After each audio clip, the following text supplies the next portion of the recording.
ఆదికాండము 11వ అధ్యాయము 3వ వచనం. ఆదికాండం 11:3.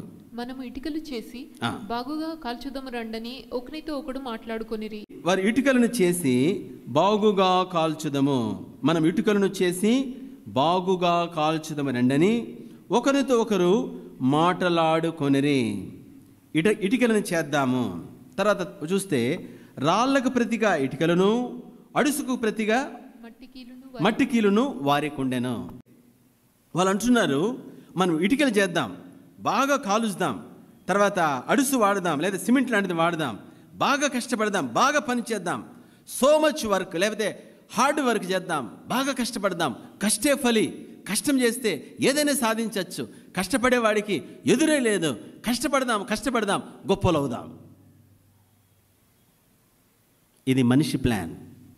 ఒక మాట చెప్తాను, మనిషి ప్లాను ద్వారా కూడా కొంత వెళ్తాం, వెళ్ళదు అని చెప్పట్లేదు, కష్టపడినోడు పైకి రాలేదని ఎవరు చెప్పలేం, వెళ్తాం, కొంత వెళ్తాం. అయితే మనిషి ప్లాన్ ఏమిటంటే హార్డ్ వర్క్ చేయాలి, బాగా కష్టపడాలి, తర్వాత మనం గొప్పలు అవ్వాలి.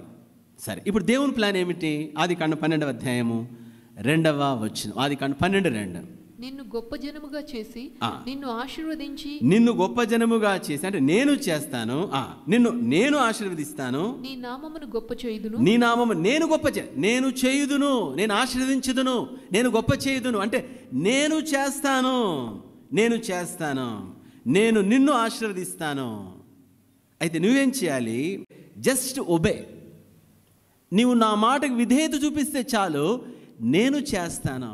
ఈ హార్డ్ వర్క్ అవసరంలే, ఇటుకలు చేయడం అవసరంలే, ఆ విధంగా సిమెంటు కాంక్రీట్తో పెద్ద పెద్ద కట్టడాలు కట్టి నేను ఇంత అని చూపించుకోవాల్సిన అవసరంలే.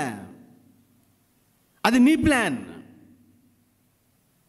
నేను గొప్ప చదువు చదివి నా అంతటోడు లేడు చూపిస్తాను, అది నీ ప్లాన్.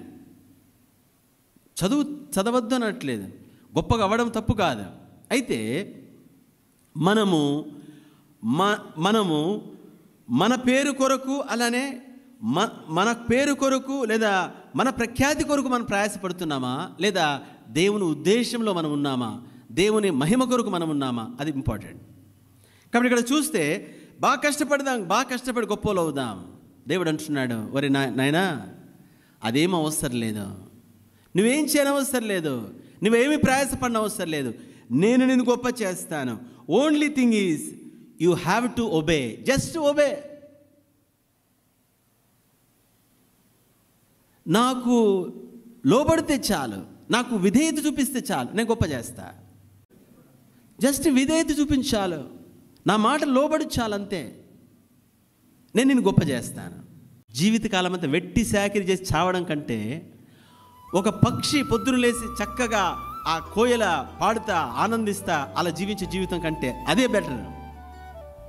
ఓ వెట్టి చాకిరీ జీవితకాలం చేయడం కంటే. కష్టపడొద్దు నేను అనట్లేదు, కానీ దేవుని బిడ్డ, దేవుని మార్గం ఎలాంటిదంటే నాకు విధేయత చూపించు చాలు, నేను దీవిస్తాను, లేదా నేను గొప్ప చేస్తాను. దేవుని మార్గము శ్రేష్టమైనది.